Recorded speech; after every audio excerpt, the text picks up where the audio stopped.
The massive ship hung in the darkness of space like a steel mountain. Commander Hawk walked across the polished floor of the command bridge, his footsteps echoing in the quiet room. Around him, dozens of Moran officers worked at their stations, their gray skin reflecting the blue glow of their screens. "Status report," Hawk said, stopping at the main viewing window. Beyond the thick glass, the blue-green planet Earth turned slowly. It looked peaceful from up here.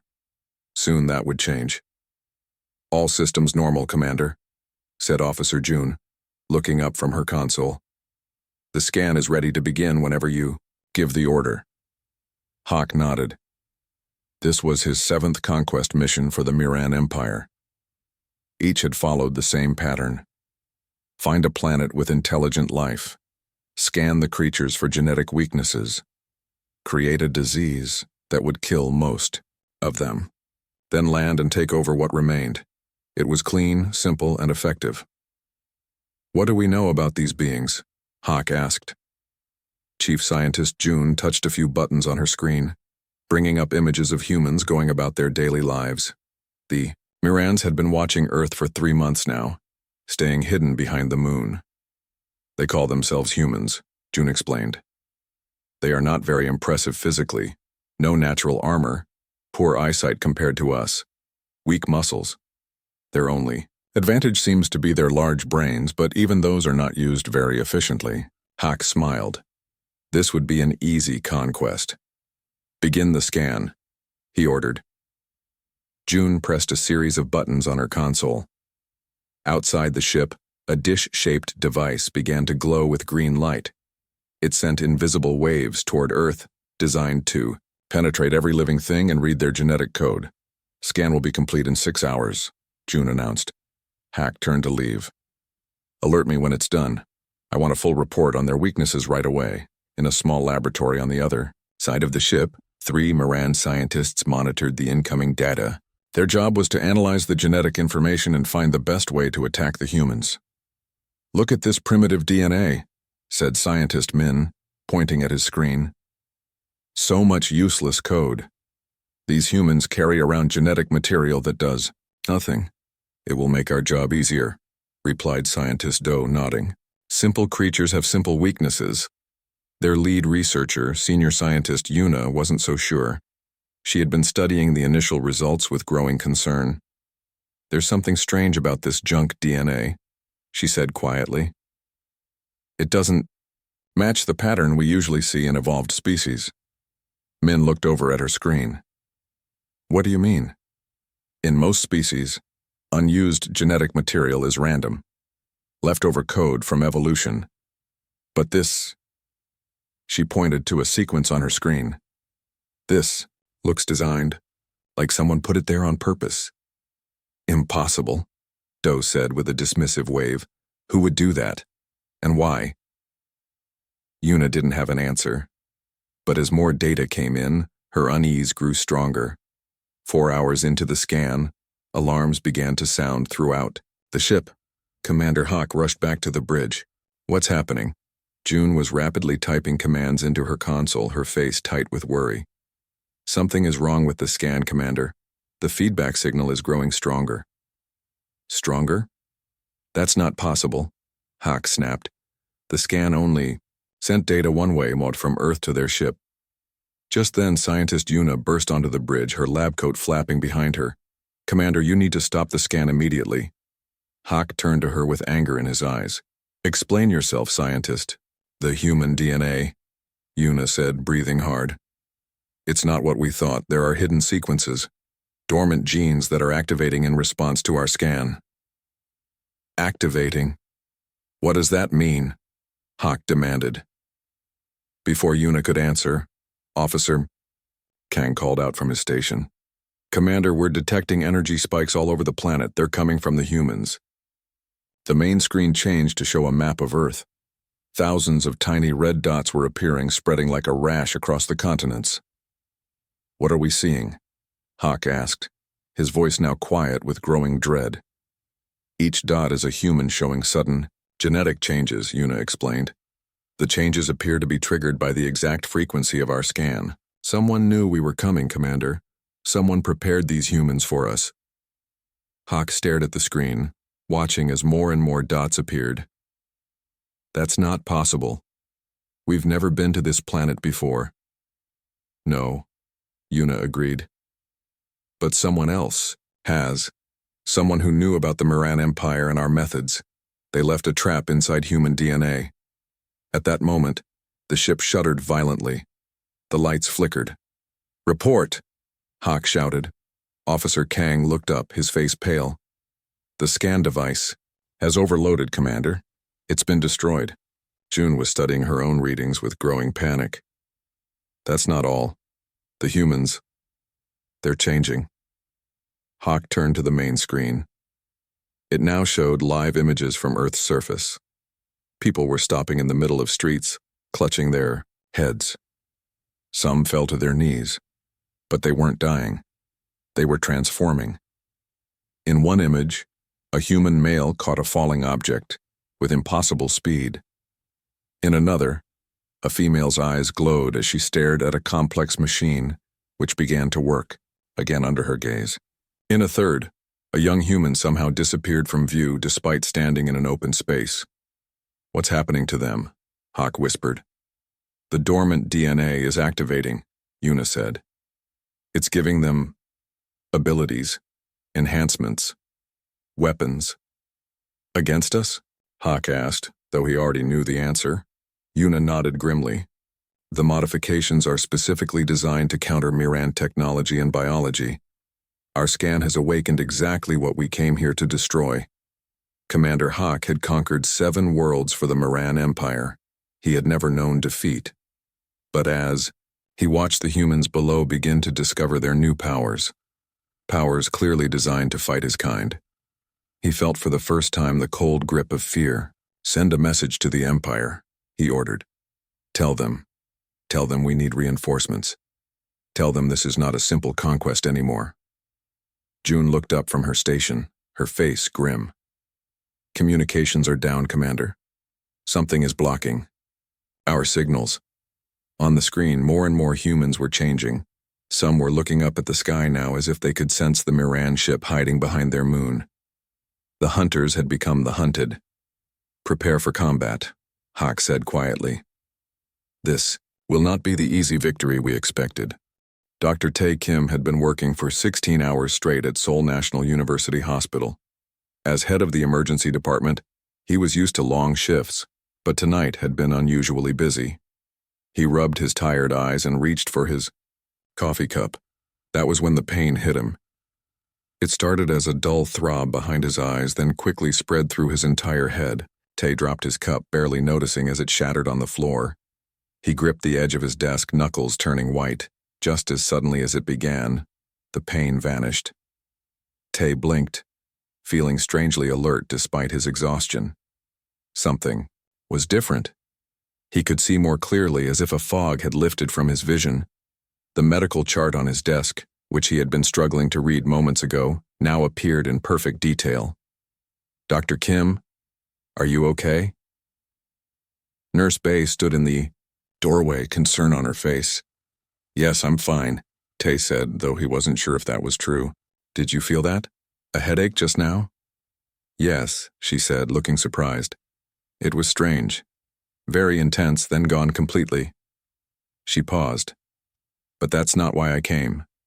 The emergency room is filling up. People are coming in with the same complaint. Sudden, severe headaches." Tae followed her to the emergency room.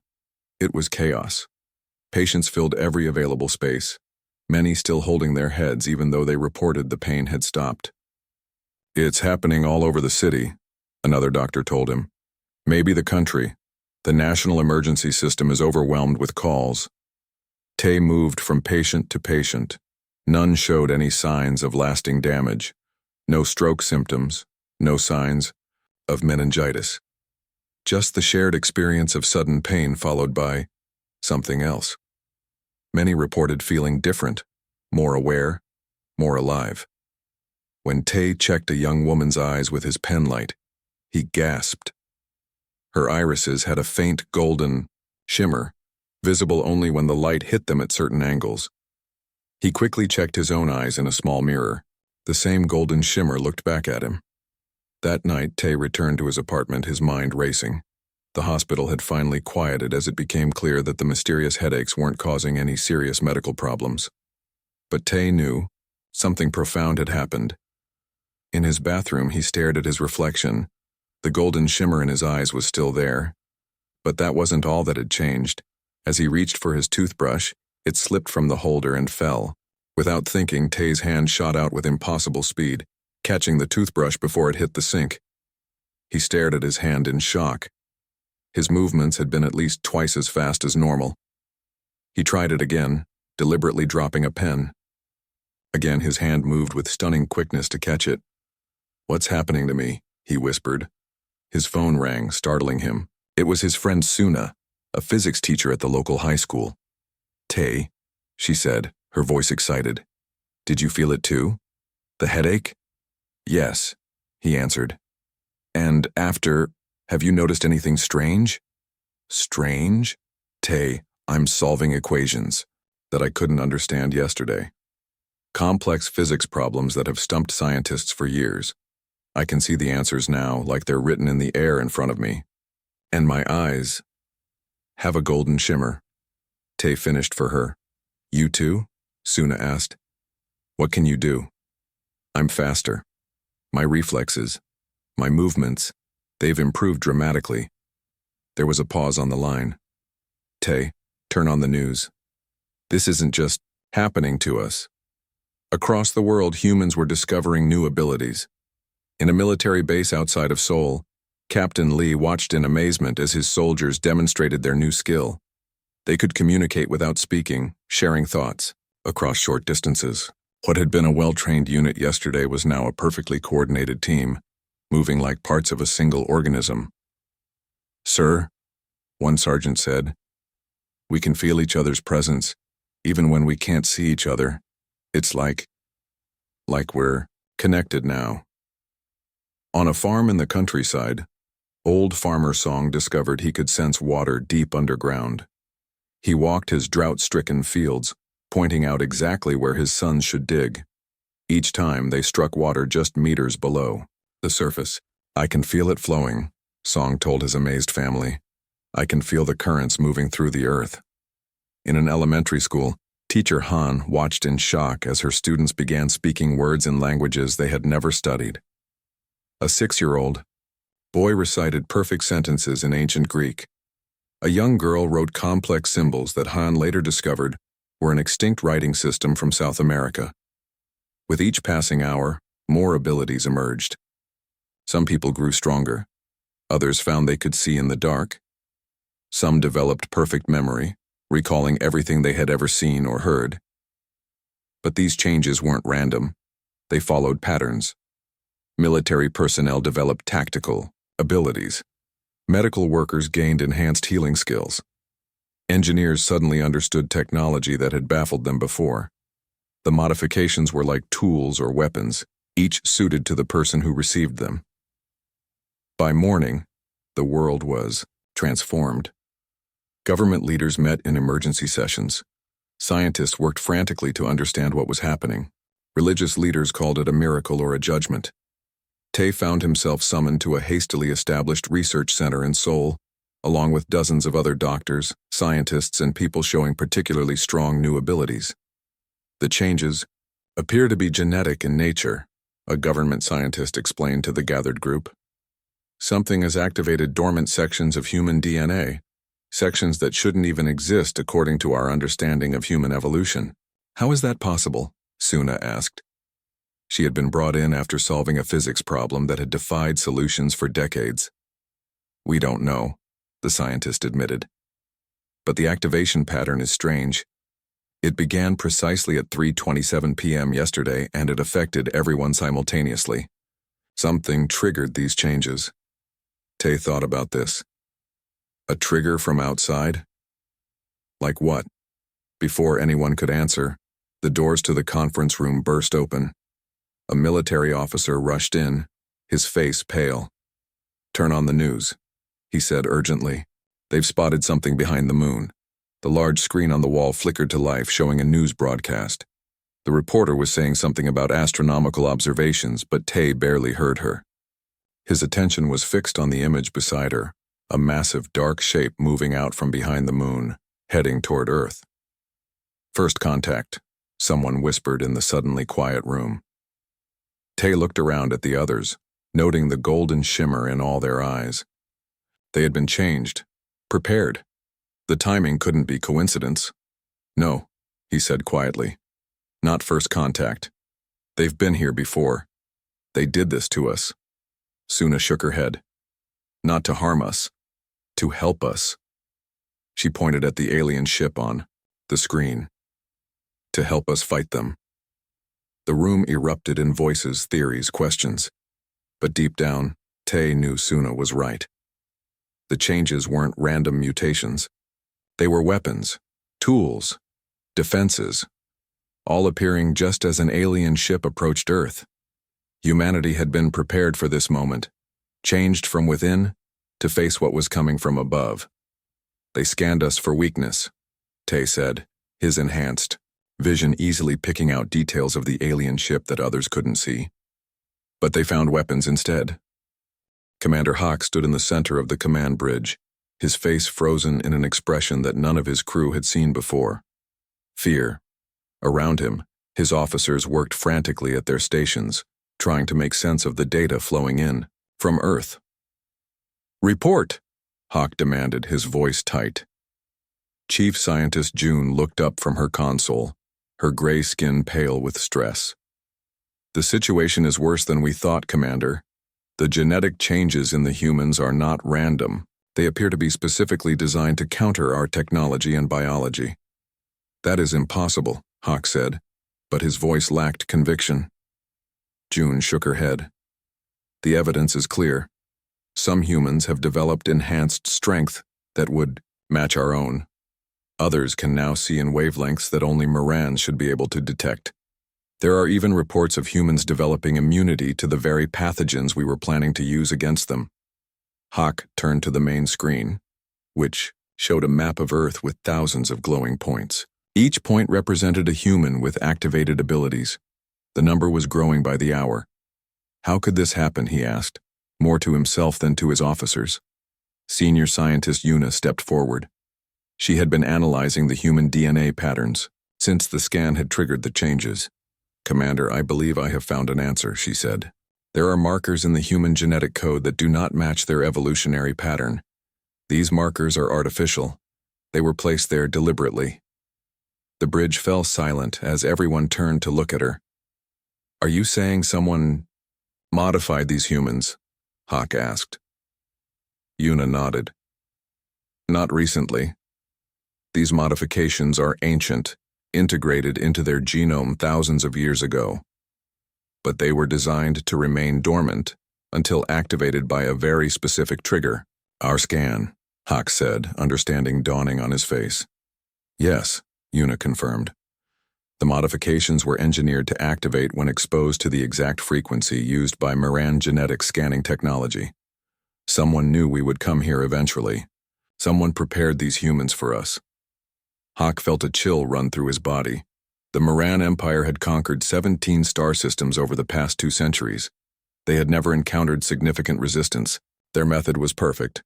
Scan, identify weaknesses, attack with tailored pathogens, then move in to claim the emptied worlds. But now, for the first time, they had found a species that was ready for them. "Who could have done this?" he demanded. "Who knows our technologies and methods so well?" Yuna hesitated. "There is only one possibility, Commander, the Guardians." The name hung in the air like a curse. The Guardians were a near-mythical species that had vanished from the galaxy long before the Moran Empire began its expansion. They were said to have been peaceful, but immensely powerful, with technology far beyond what even the Morans possessed. "The Guardians are extinct," Hawk said dismissively. "They disappeared 10,000 years ago." "Their civilization may be gone," Yuna agreed, "but their legacy remains. I believe they encountered our ancestors, learned of our conquest methods, and then visited Earth. They modified these humans as a defensive measure against us." Officer Kang interrupted from his monitoring station. "Commander, we're detecting unusual energy readings from the planet. The humans are using power systems in ways we've never seen before." They're adapting our own technologies against us. Hawk turned back to the viewing window. Earth looked the same as it had when they arrived, a peaceful blue-green world turning slowly in the darkness. But now he knew that it hid a terrible secret. It was a trap, set millennia ago by an enemy that had anticipated the Miran Empire's every move. "We have two options," Hawk said finally. "Retreat and report this discovery to the Empire, or proceed with the invasion as planned." The bridge officers looked at each other uneasily. Retreat meant admitting failure, something no Miran commander had done in generations. But invasion meant facing a species that was rapidly developing abilities specifically designed to counter Miran technology and biology. "What do the humans know of us?" Hawk asked. Officer June checked her instruments. "They have detected our ship moving from behind their moon. Their governments are mobilizing their military forces. Their news networks are reporting first contact with an alien species." "Do they know we came as conquerors?" "Not yet," June admitted. "But they seem to be developing an understanding of their new abilities very quickly. Many have already connected their genetic changes to our arrival." Hawk considered this information. If they retreated now, the Empire would send another fleet, perhaps multiple fleets. That would take time the humans would use to master their new abilities. If he pressed forward with the invasion immediately, the humans might still be disorganized, still learning to use their new powers. "Prepare the invasion fleet," Hawk ordered. "We attack within one planetary rotation." His officers stared at him in shock. "Commander," Una protested, "did you not hear what I said? These humans were specifically modified to fight us. Their abilities are designed to counter our every advantage." Hawk's eyes narrowed. "I heard you, scientist, but the Miran Empire does not retreat. We have superior numbers, superior technology, and centuries of conquest experience. Whatever these humans are becoming, they are still disorganized and untrained. We strike before they learn to use their new abilities effectively." He turned to his weapons officer. "Prepare the first wave of attack ships. Target their major military installations and government centers. We will show these humans that even with their new powers, they are no match for the Miran Empire." As his officers rushed to carry out his orders, Hawk stared at the image of Earth on the main screen. He had never failed in a conquest mission. He would not fail now, no matter what ancient traps the Guardians had laid for him. But deep inside, a feeling he had never experienced before was growing stronger: doubt. In the ship's science laboratory, Una worked frantically, analyzing more data from the human genetic scans. What she found made her hands shake. The modifications were not just weapons against Miran technology. They were also a message, a code embedded in the human genome that was only readable when the dormant genes activated. As she decoded more of the message, Una's sense of dread grew stronger. The Guardians had not simply prepared the humans to resist a Miran invasion, they had prepared them to end the Miran Empire's conquests forever.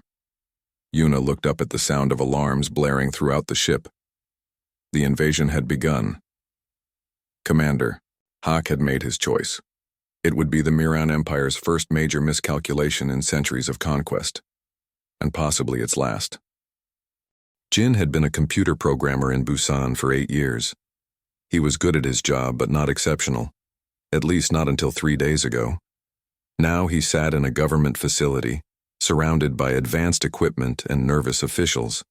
His fingers flew across the keyboard at impossible speeds, his mind processing information faster than any human had before. The golden shimmer in his eyes reflected on the screen as he worked. "I've found their communication frequency," Jin announced. Around him, military officers and scientists leaned forward eagerly. "Their ships use an encrypted channel, but I can see the patterns now. It's like the code is speaking to me." General Min nodded. He had been a decorated military leader before. The change. Now, he could instantly understand tactical situations with perfect clarity and could somehow communicate mentally with military personnel around the world. "Can you disrupt their communications?" Min asked. Jin smiled. "Better, I can. Send false orders.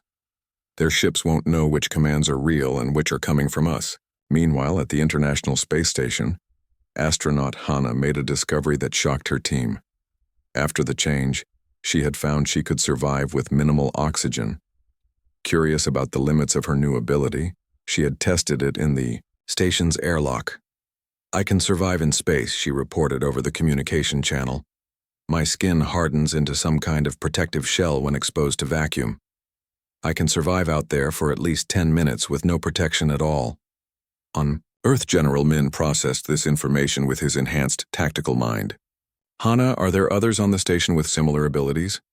"Yes," she confirmed. 3 other crew members have discovered they can survive in space. 2 more have found they can see the energy systems of the alien ships clearly, even from this distance. "Stand by for instructions," Min told her. "I believe we can use your abilities to our advantage." Across the planet, humans were discovering their new capabilities and finding ways to use them against the Moran invasion fleet. In laboratories, scientists who could now understand alien technology were adapting Earth's defense systems.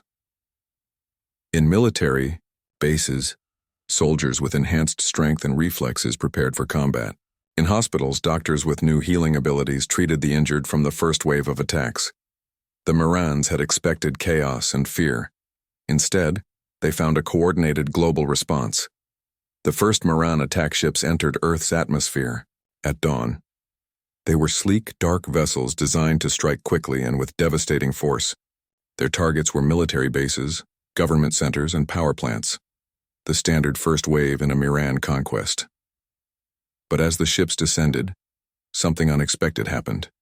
Their navigation systems failed simultaneously. Across the globe, Moran pilots found themselves flying blind, their computers showing false targets or no targets at all. "What's happening?" a Moran pilot shouted into his communication device. "Control, respond." There was no answer. The Moran command channel was filled with static and occasional fragments of their own voices, played back to create confusion. On the ground, Jin smiled as he continued his digital assault on the Moran fleet. "Their communications are completely scrambled," he reported to General Min. "Their navigation systems are showing them false targets. Half their ships are heading for empty ocean." Min nodded grimly. "Good work. Now we move to Phase 2. In orbit, Hana and her team prepared for humanity's first offensive action against the Morans.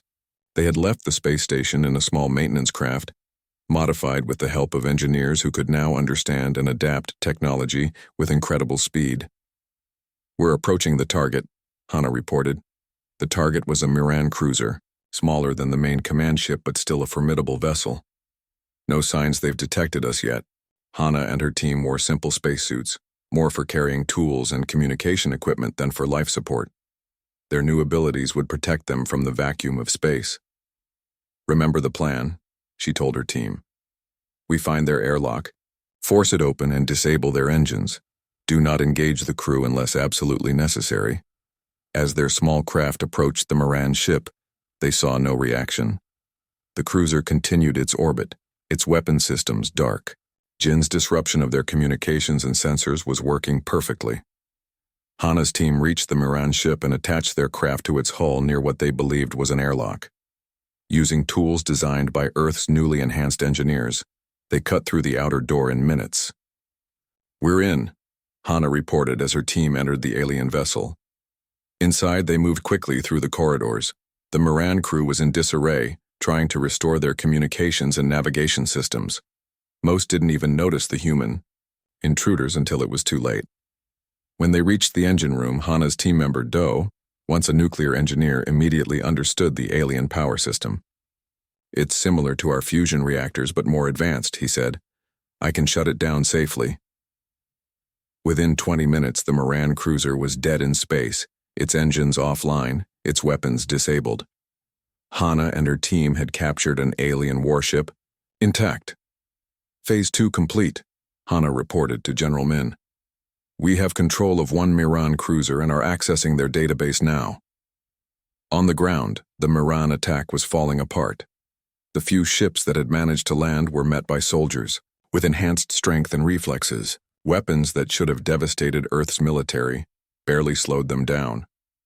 In what would later be called the Battle of Seoul, 5 Moran attack ships landed near the city center. They were met by Captain Lee and his unit, all of whom had developed the ability to communicate telepathically and move with perfect coordination. They're trying to establish a landing zone for more ships, Lee told his soldiers through their mental link. We need to disable their beacons. The unit moved through the streets with supernatural grace, avoiding Moran detection systems. When they encountered Moran soldiers, the humans found they could anticipate the aliens' movements, as if they had been trained specifically to fight this enemy. By noon, all 5 Moran ships had been captured or destroyed. The aliens found themselves outmatched by humans who seemed to know their every weakness. In his command ship, Commander Hack watched in disbelief as the invasion collapsed. His communication systems were compromised, his attack ships disabled or destroyed, and his ground forces overwhelmed. This is impossible, he said, staring at the few operational monitors. How can they know our systems so well? How can they counter our every move? Chief Scientist June had no answers for him, but in the science lab, Yuna continued to decipher the message hidden in the human genetic code. What she found made her understand exactly what was happening. The Guardians didn't just modify the humans to resist us, she whispered to herself. They gave them the knowledge of our entire civilization, our technology, our tactics, our biology. It was all encoded in their DNA, waiting to be activated. As his landing craft crashed into the Pacific Ocean, Commander Hawk finally realized the truth that had eluded him. Earth wasn't just another conquest. It was a trap set long ago by someone who knew the Morans would come and who had prepared humanity to be their downfall. 6 months had passed since the Moran invasion. The captured alien ships, once objects of fear, now rested in secure facilities around the world. Scientists studied them, engineers adapted their technologies, and military leaders planned for the possibility of future attacks. In a secured laboratory beneath the Gangnam district of Seoul, Dr. Tae Kim and physics teacher Suna worked with an international team. Their task was perhaps the most important of all, decoding the message hidden in human DNA. Tai looked up from his computer screen, rubbing his eyes. The golden shimmer that had appeared when his abilities first activated was still there, but fainter now, as if settling into a permanent part of him. I think we've found something, he said. Suna moved to his side, peering at the screen.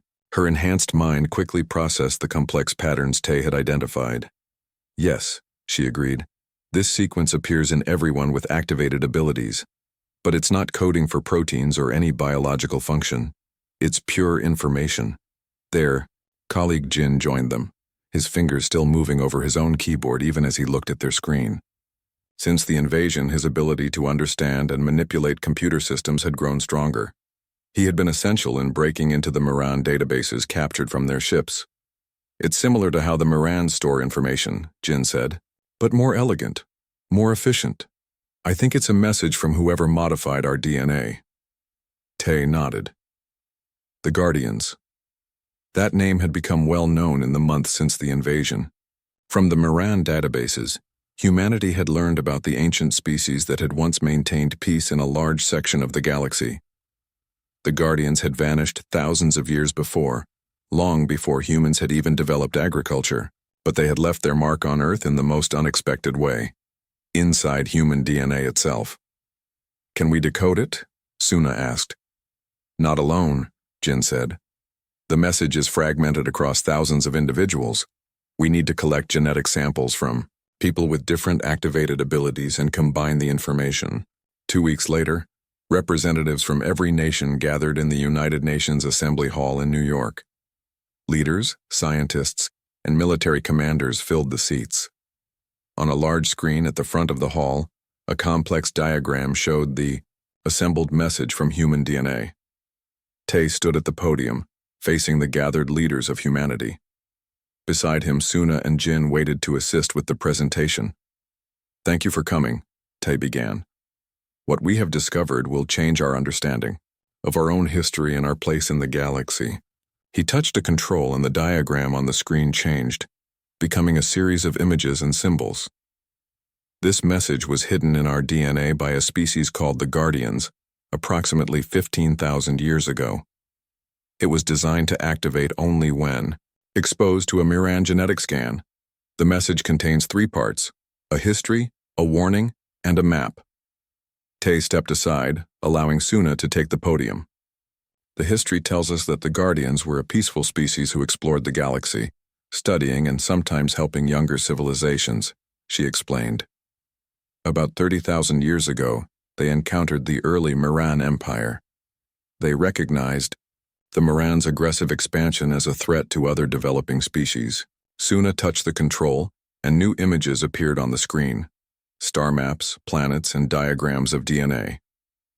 Rather than fight the Mirans directly, the Guardians developed a more subtle approach. They identified planets with promising species, those who might one day achieve spaceflight. On each world, they made small modifications to the native species' DNA. She paused, looking out at the assembly. These modifications were designed to remain dormant until the Mirans inevitably arrived to conquer the planet. The modified DNA would activate in response to the Miran genetic scan, giving the native species abilities specifically designed to counter Miran technology and tactics. The assembly hall was silent as people absorbed this information. Humanity's dramatic change had not been random mutation or divine intervention. It had been a defensive measure, planted millennia ago by an ancient race who had foreseen the threat humanity would one day face. Jin stepped forward next. "The warning is clear," he said. "The Mirans we fought were only a small scouting force. Their empire spans 17 star systems and includes hundreds of warships. They will return, possibly with a much larger fleet." Concerned murmurs spread through the hall. "But the Guardians did not leave us defenseless," Jin continued. "The third part of the message contains coordinates, locations of other worlds where the Guardians left similar modifications. Worlds that have either already faced the Mirans or will soon." Tay returned to the podium. "We are not alone in this fight," he said. "The message indicates that at least 12 other worlds received similar protections from the Guardians. Some have already repelled Miran invasions. Others are still developing and may need our help when the Mirans reach them." He touched the control one final time, and a star map appeared, showing the relative positions of Earth, the Miran Empire, and the other protected worlds. "We were not just saved," Tay said, his voice strong and clear. "We were chosen." The final part of the message is an invitation to join a coalition of Guardian-protected species working together to contain the Miran threat and bring stability to this section of the galaxy.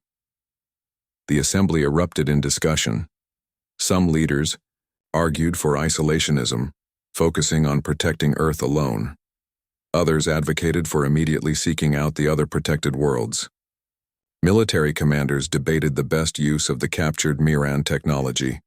3 months later, the first human-piloted interstellar ship prepared for departure. Based on Miran designs, but improved with the knowledge embedded in human DNA, the HFY vessel was named Guardian. Its mission was to contact the nearest protected world, a planet orbiting a star just 12 light-years from Earth. Captain Doe stood on the bridge, looking out at the stars. He had been a naval officer before the change. Now he could navigate through space using senses he hadn't possessed 6 months ago. "All systems ready, Captain," reported his first officer. Doe nodded. Around him, his crew prepared for humanity's first journey beyond their solar system. Each had been chosen for the unique abilities they had developed when their DNA activated. Together, they represented the best of what humanity had become. "Send the final message to Earth," Doe ordered. As the ship's engines powered up, Doe thought about the strange path that had led to this moment. The Mirans had come to conquer Earth, seeing humans as just another primitive species to be subdued. They had scanned human DNA looking for weaknesses to exploit.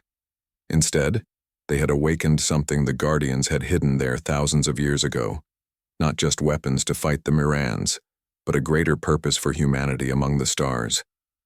The Guardian accelerated smoothly, leaving Earth behind. On the main screen, the coordinates of their destination glowed steadily. Another world, another species, waiting for the help that only they could provide.